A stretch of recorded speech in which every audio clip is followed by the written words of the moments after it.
इमरान खान की पैरोल पर क्या रिहाई होगी, इस पर बात करेंगे। गजा में ना खुराक पहुंच सक रही है, ना इलाज मुआवजा की अद्वियात पहुंच सक रही हैं।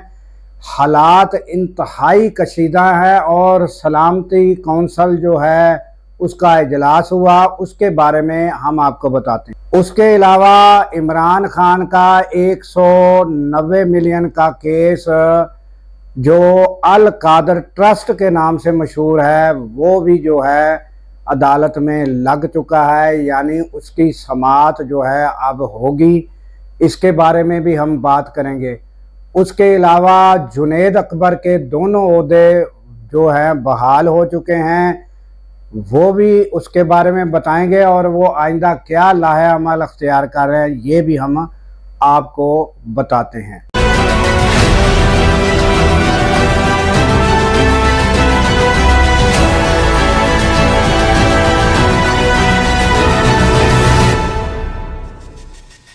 अस्सलामुअलैकुम, मैं हूं अब्दुल गफ़ार। नाजरीन, गुज़श्ता रोज़ अली अमीन गंडापुर जो हैं उन्होंने बड़े वालियाना अंदाज में जो है वो अपना पैरोल के लिए एप्लीकेशन अदालत में मूव की थी। वकील जो हैं वो लतीफ़ खोसा जो हैं वो उनके वकील थे और वो अदालत में गुज़श्ता रोज़ समाअत और उस पे 3 एतराज़ात लग चुके हैं। और पहला जो मेन बड़ा एतराज़ था वो ये था कि आपने पहले पैरोल के लिए हुकूमत के पास जाना था, वहाँ से अगर आपकी एप्लीकेशन रिजेक्ट होती है तो फिर आप हमारे पास आ सकते हैं। तो एक ये एतराज़ था। दूसरा एतराज़ जो बड़ा था वो इमरान खान को उन्होंने कहा, जो मेन अक्यूज़ है जिनका ये केस है, जिनको पैरोल पे रिहा किया जाना है, बाकायदा उनकी तरफ से एप्लीकेशन ही नहीं है। ये एप्लीकेशन अली अमीन गंडापुर की तरफ से है। और फिर उन्होंने कहा कि उस पर ये नैब का जो केस है, नैब को आपने फरीक ही नहीं बनाया। तो इस तरह के एतराज़ात के बाद जो है समाअत मुलतवी हो गई और आइंदा जो है वो इन एतराज़ात पर फैसला सुनाया जाना है। तो ये रहा पोजीशन। और अब अल कादर ट्रस्ट केस जो है वो भी समाअत के लिए मुकर्रर हो गया है। तो ये जो केस हैं नाजरीन, सबको पता है, हर बंदा जानता है। वकला जो है वो, मुझे तो यही लगता है कि वकला अपना एक फ़र्ज़ अदा कर रहे हैं कि उन पर और या पार्टी के ओहदेदारान जो हैं, जिस तरह अली अमीन गंडापुर पैरोल की वो लेकर पहुंच गए दरख्वास्त, तो वो कोशिश करके देखते हैं। बाकी तो उनको भी पता है कि रिहाई किस तरह मुमकिन होनी है। हर बंदे को पता है कि रिहाई की बात कहाँ पर तय होनी है, उसके बाद फिर अदालत प्रोसेस होंगे और वहाँ से रिहाई मिलेगी। और बैकडोर चैनल कहाँ से ये चलेगा और कहाँ से रिहाई होनी, और वकला भी जानते हैं और ये पीटीआई के सियासी जो कारकुन हैं वो भी जानते हैं।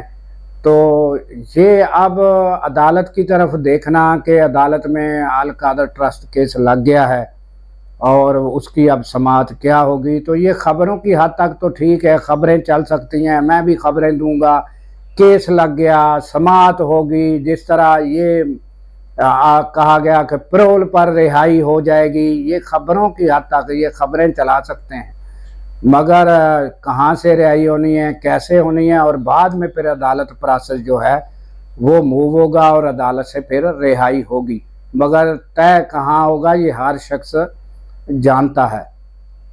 उसके बाद नाजरीन, अडयाला जेल से जो है जेल सुप्रिटेंडेंट अदालत पहुंच गए और उन्होंने एक दरख्वास्त दे दी कि इमरान खान की जो सहूलियात हैं उनमें एक निजी जो डॉक्टर चेकअप करते हैं उनका वो सहूलियात ख़त्म की जाए, और जो उनकी बातचीत कराई जाती है तो व्हाट्सएप पर ये भी ख़त्म कराया जाए मामला। ये स्पेशल एक उनको दी गई है सहूलत, ये भी ख़त्म कराई जाए जेल सुपरिटेंडेंट जो है वो ये एप्लीकेशन लेकर कोर्ट पहुंच गया। तो वो बहरहाल वो उनकी वो एप्लीकेशन ये रिजेक्ट कर दी गई कि ये सहूलियात उनको रहेंगी। तो नाज़रीन मुझे समझ नहीं आती, अब ये जेल सुपरिटेंडेंट जो गए हैं ये समझे कि हुकूमत गई है, ये जेल सुपरिटेंडेंट को क्या मसला था इमरान खान से, तो ये समझ ले कि हुकूमत गई। और आगे से रिजेक्ट क्यों हुआ मामला ये भी पता होना चाहिए कि क्यों हुआ, क्योंकि जहाँ से आर्डर मिलते हैं या जो सूरत हाल सबको पता है वहाँ से यानी ये बात आई होगी और वो रिजेक्ट हो गया मामला कि ये सहूलियात रहें। तो ये सूरत हाल है कि और जो अपना इमरान खान के बेटे हैं कासम और सुलेमान, उनका जो एक्स है ट्विटर है जिसको एक्स अब कहा जाता है, तो उस पर 20-25 उनके मैसेज हैं। तो अब जैसे ही वो उन्होंने इंटरव्यू दिया है तो उनका ट्विटर हैंडल जो है वो 2.5 करोड़ जो है वो व्यूअर क्रॉस कर चुका है। ये एक तारीखी और बहुत बड़ी बात है नाजरीन के 2.5 करोड़ तक उनकी वो व्यूअरशिप। और कुछ तजज़ियाकार जो हैं वो उनका कहना ये है कि वो सिर्फ क्या है कि ये सारा करिश्मा इमरान खान की शख्सियत क्या है कि वो इमरान खान के बेटे हैं, यही वजह है कि वो उनका 2.5 करोड़ तक ये पहुंच चुका। और जिसने इंटरव्यू लिया उनकी उसकी वो जो व्यूअरशिप है वो अपना डॉनफॉल जो है उन्होंने इंटरव्यू लिया, उनकी भी जो है वो करोड़ों में यानी व्यूअरशिप हो चुकी है।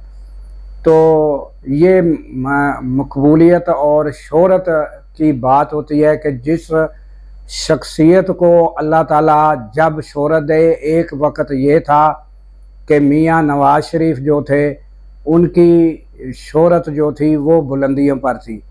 तो वो कहते हैं कि जब अल्लाह ताला जिस पर जब राज़ी होता है तो उस पर हर तरह के दरवाज़े खोल देता है। तो अब नाजरीन आते हैं कि गज़ा में इंतहाई गज़ा की यानी गज़ाइयत खाने पीने की अशिया उसकी किल्लत है और अद्वियात की किल्लत है और ये पहुंचने में रुकावटें हैं। और सलामती कौंसल का गुज़श्ता रोज़ जो इजलास हुआ नाज़रीन, अफसोसनाक बात यह है कि वहाँ गुफ्तगू ये हो रही है कि ग़ज़ाई जो अशिया हैं उसमें पहुँचाने में सबसे बड़ी रुकावट जो है इसराइल के वज़ीर आज़म नेतन्याहू। अगर बर वक़्त अद्वियात पहुँच जाएं तो बहुत बड़ी जानों का ज़ियां जो है वो बचाया जा सकता है। तो ये जो बातें हो रही हैं और ये गुफ्तगू हो रही है तो ये अफसोसनाक गुफ्तगू है कि ये अमल किसने करना है, यानी कि इन बातों पर अमल जो है वो किसने करवाना है, सलामती कौंसल ने करवाना है। वहाँ ही जब ये कहा जाए कि इसराइल रुकावट है वो उसमें उसकी वजह से वहाँ नहीं पहुँच रही, तो भाई सलामती कौंसल किस चीज़ के लिए है, वो इस चीज़ को यकीनी बनाएं कि वहाँ खुराक पहुँच सके, अद्वियात पहुँच सकें और ताकि बर वक़्त वो जो जानों का ज़ियां है वो ना हो और उनको पानी और ये सब सहूलियात पहुँच सके। तो इस नाज़रीन इजाज़त दीजिए इस दुआ के साथ कि अल्लाह ताला पाकिस्तान की खैर फरमाए, पाकिस्तान की सरहदों की खैर फरमाए और सरहदों पर मामूर हमारे जवानों को अल्लाह ताला शाद व आबाद रखे। क्योंकि नाज़रीन जब हम रातों को सो रहे होते हैं वो सरहदों पर जाग रहे होते हैं। अल्लाह हाफिज़।